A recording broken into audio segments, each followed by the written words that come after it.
This was the total cost of 1.5 hours.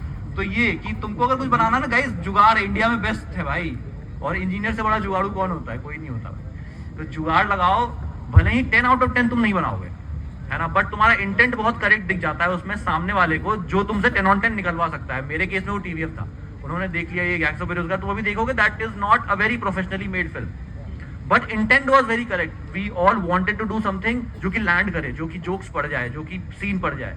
तो बस वही जरूरी होता है, intent, hard work, and you know you keep working on it, you keep trying to approve. Sir, आपकी hostel में कभी रैगिंग हुई थी? हमारे हॉस्टल में तो यार रैगिंग तो नहीं हुई थी, बट आपने मैंने मैं थोड़ा सा अतरंगी यार, ये सब मेरे हॉस्टल में भी नहीं पता, सीनियर्स को भी नहीं पता है। तो मैं डे 1 में गया, मैंने देखा कि वहां पे जितने भी फर्स्ट ईयर वाले हैं ना, सारे फॉर्मल में घूमते हैं, और वो अलग से पहचान में आ जाते हैं कि ये फर्स्ट ईयर वाले हैं, और सीनियर रैगिंग ले लेते हैं। That is very easy.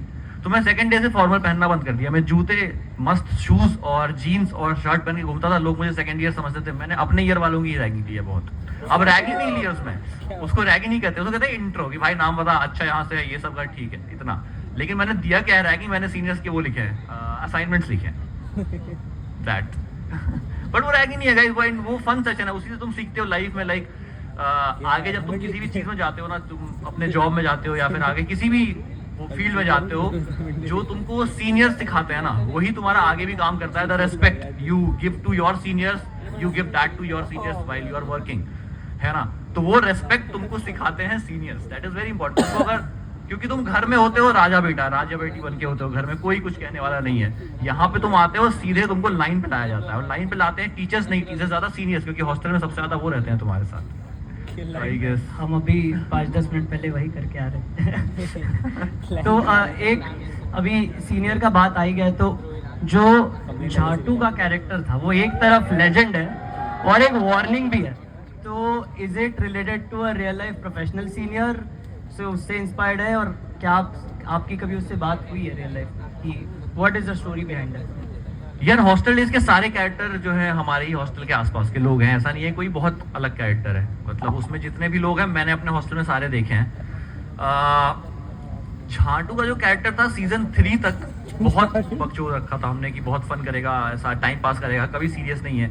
लेकिन जब मैं 4th सीजन बनाने आया तो like I also felt that while I was in 4th year, कि भाई 3 साल वेस्ट हो गए, हमने कुछ नहीं किया पढ़ाई में, है ना। और मेरा भाई अभी 3rd ईयर में, 2nd ईयर में, तो मैं उसको ये बताता रहता हूँ कि भाई 1st year, 2nd year, 3rd year में एकदम ही लाइटली मत ले लो कि भाई सीधे 4th ईयर के प्लेसमेंट में देखेंगे, वैसा नहीं होता कुछ भी। तुमको थोड़ा बहुत करके करते रहना होता है, क्योंकि जब एंड मोमेंट पे सब कुछ एक साथ आ जाता है ना, देन फिर मेंटली बहुत फ्रस्ट्रेट हो जाते हैं लोग। तो वही सीजन 4 में हमने झाटू के कैरेक्टर के साथ किया भी, कि आप चाहे कितने भी फन लविंग हो, आप चाहे कितने भी केयर फ्री हो, है ना, when life gives you a reality check, like hostel के बाहर की दुनिया, कॉलेज के बाहर की दुनिया तो एकदम रियलिटी चेक वाली है। वहाँ तो कोई तुम्हें केयर करने वाला नहीं, मतलब घर पे तो है, घर से जब बाहर निकलोगे पैसे कमाने, तो बहुत ब्रूटल दुनिया है ब्रो। तुमको पैसे कोई देगा तो तुम्हारा बदले में वो 100% सब कुछ तुमसे चाहेगा, है ना।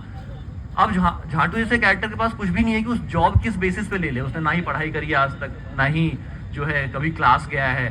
तो ये उसके एक मोनोलॉग में भी है कि मैं किसी भी कंपनी में क्वालिफाई नहीं हो पा रहा हूँ। अगर मैंने कुछ चीजें लाइफ में छोड़ के 2-3 लेक्चर्स अटेंड कर लिए होते तो शायद मैं आज क्वालिफाई कर गया होता बैठने के लिए, एटलीस्ट मैं बैठ तो जाता इंटरव्यू में। तो ये वाला जो था ये काफी हार्ड हिटिंग है। इन रियल भी बहुत सारे लोगों को मैंने देखा है कि उनकी सीजी इतनी लेस होती है, मैं भी उनमें से एक था। 6 सीजी एटलीस्ट चाहिए होती है गाइस, 6.5 तो रखो ही सब लोग, है भाई 5.8 पे खुश मत हो। 6.5 रखोगे तो एटलीस्ट एलिजिबल होगे बैठने के लिए, वो बहुत इंपॉर्टेंट होता है। भले तुम क्लैरिफाई करो ना करो, तुम जॉब लो ना लो, बट वो रेस्पेक्ट तुमको अच्छा लगेगा देखने में कि तुम्हारे सारे दोस्त जहाँ बैठे हैं तुम वहाँ एलिजिबल ही नहीं हो बैठने में।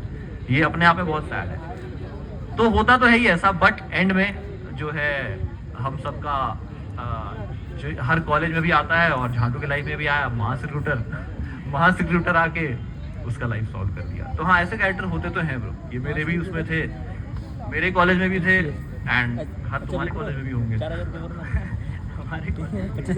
तो अभी थोड़ा हॉस्टल से निकल के एक थोड़ा फन रैपिड फायर राउंड करते हैं। तो इट इज मतलब 4-5 ही सवाल।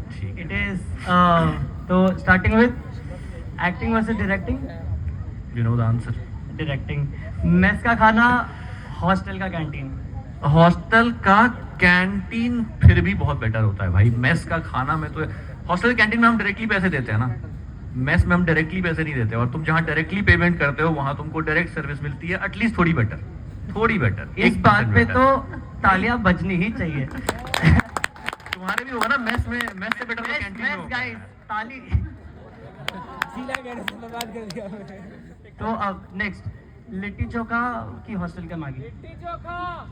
यार देखो, मतलब मैं अगर बिहारी नहीं भी होता है ना, अगर मैं नहीं भी होता गाइस, और मैं पटना गया होता कभी भी, और लाइफ में मेरे को किसी ने भी लिट्टी चोखा खिलाया होता, तो मैं फिर भी उससे उतना ही प्यार करता जितना मैं अभी कर रहा हूँ, क्योंकि बहुत टेस्टी होता है। Not kidding. तुम लोगों ने जिसने नहीं खाया है, रैंडम किसी जगह मत खाना, पटना जाओगे जिस दिन, पटना जाके कहीं पे भी खाना, और उसके बाद you will be a fan of it. So definitely litti chokha and hostel की रोटी तो है ही है। पटना जाके हाँ, या फिर पटना या गया या रांची, कहीं भी, मतलब बिहार के किसी इलाके में, ऐसे मुंबई या फिर नागपुर में लिट्टी चोखा मत ट्राई करना। तो एक आपका पसंदीदा भोजपुरी फ्रेज जो आप, मतलब हम बोलते हैं ना, अरे चलिएगा, तो ऐसा आपका भोजपुरी फ्रेज कौन सा है फेवरेट? पहली बात कि मैं भोजपुरी मेरी मदर टंग है नहीं, तो- मेरी मदर टंग मैथिली है। तुम हाँ, लेकिन फेवरेट सेइंग मैं आजकल जो बहुत ज्यादा बोल रहा हूँ, जो मेरी लाइफ में अप्लाई भी हो रहा है, कि हुए वही जो राम रचि राखा, को करे तर्क बढ़ावे शाखा। मतलब तुम कितना भी कुछ कर लो, होगा वही जो भाई तय हो चुका है। उसके अलावा तुम मैथिली में कुछ बोलो तो मैथिली में क्या होता है? हाँ, एक बहुत फनी है, बाप के नाम साग पात, बेटा के नाम परोर। तो इसका मीनिंग ये है कि पिताजी जो है तुम्हारे बस साग सब्जी टाइप रह गए, और जो बेटा है वो परवल बन गया, लाइक वो पत्ते से ऊपर निकल गया, लाइक बाप से जड़ा बड़ा बन गया बेटा। तो ये हम लोग मैथिली में कहते हैं, दिस इज नॉट भोजपुरी। सवा से काइंड ऑफ शेर सा, हाँ, हर लैंग्वेज में एक ना एक तो होता ही है। तो अभी एक छठ पूजा के कहानी पे बेस्ड आपका जो छठ पूजा का सीरीज था, तो is there any personal connection related to that कि आप एक्सप्लोर करना चाहते थे दैट सेगमेंट, छठ महापर्व जो सीरीज था? यार इसकी कहानी वैसी है कि मैं और मेरे दो और मतलब एक सीनियर और एक मेरा बैचमेट ही है, हम तीनों एक इंडियन आर्मी की स्टोरी क्रैक कर रहे थे। हमने एक इंडियन आर्मी की बहुत प्यारी स्टोरी बनाई, हमने पिच किया, हमने प्रेप चालू कर दिया उसको बनाने का।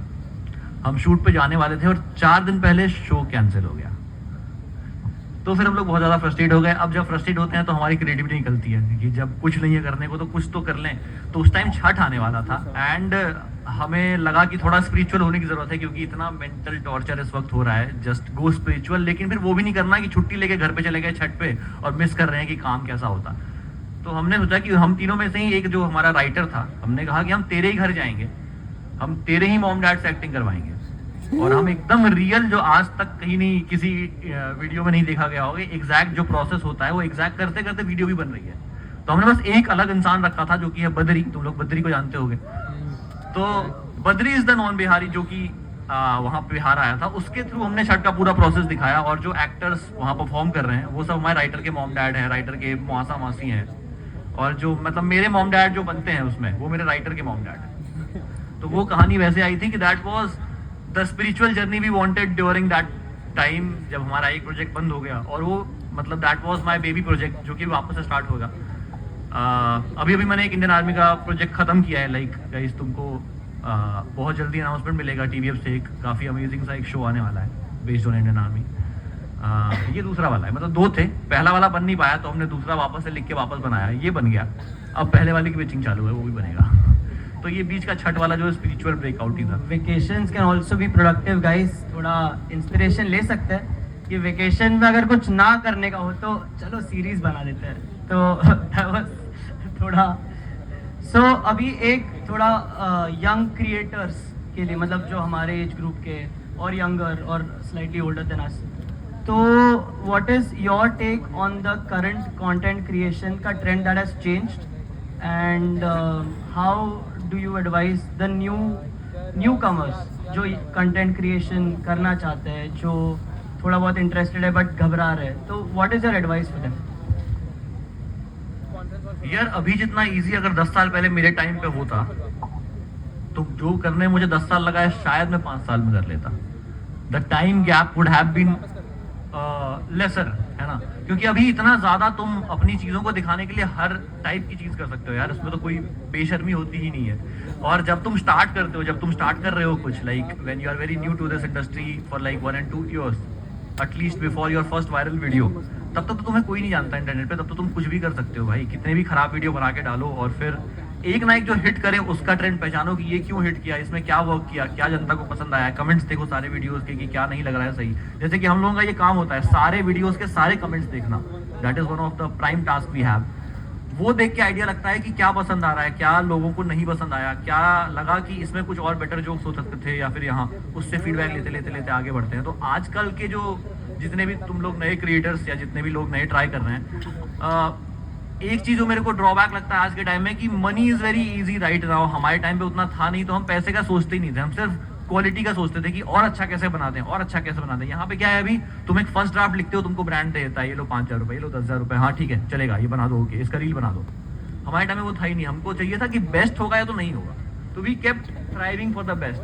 तो at least you know don't think about the money that much for like next 2-3 years, जब तक तुम बहुत ज्यादा वायरल इंसान नहीं बन जाते हो. क्योंकि उसके बाद अपने आप तुम्हारे पास पैसे आएंगे. पैसे के लिए कंटेंट मत बनाना अभी सिर्फ वो बनाना जो तुम्हें एक्साइट करती है, जो तुम्हें लगता है कि जनता को एक्साइट करेगी, and you are very sure about it. ये बहुत जरूरी है. क्या मार्केट में ट्रेंड चल रहा है उससे बेटर है कि what you are very sure कि ये मैं बनाऊंगा तो चलेगा ही चलेगा, या फिर नहीं भी चला, हो सकता है वो एक वीडियो नहीं चला. जैसे बड़े छोटे में हुआ था, हमने 5 वीडियो बनाए और 5वां फटा था उसका. But I was very sure कि ये चलना ही है, या आज नहीं चलेगा तो 2 महीने बाद चलेगा, नहीं तो 5 महीने बाद चलेगा. अगर नहीं चल रहा है तो I am making some mistake in it. Concept तो बहुत अच्छा है. तो you have to be very sure in your self कि तुम क्या बना